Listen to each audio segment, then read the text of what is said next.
واعبد ربک حتی یأتیک الیقین صدق اللہ مولانا العظیم۔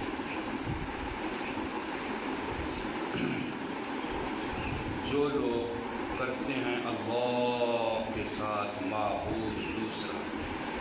بس ان قریب وہ جان لے گے، اور البتہ تحقیق ہم جانتے ہیں کہ بے شک آپ تنگ ہوتا ہے آپ کا سینہ باوجہ اس کے جو کافر کہتے ہیں۔ بس تسبیح کرتے رہیے اپنے رب کی حمد کے ساتھ، اور ہو جائیے سجدہ کرنے والوں میں سے، اور عبادت کرتے رہیے اپنے رب کی حتیٰ کہ آ جائے موت۔ سورہ الحجر کی آخری 5 آیتیں آپ حضرات کے سامنے پڑھی اور ترجمہ کیا ہے۔ کیونکہ انسان کا، ہر ایک مسلمان کا یہ آخری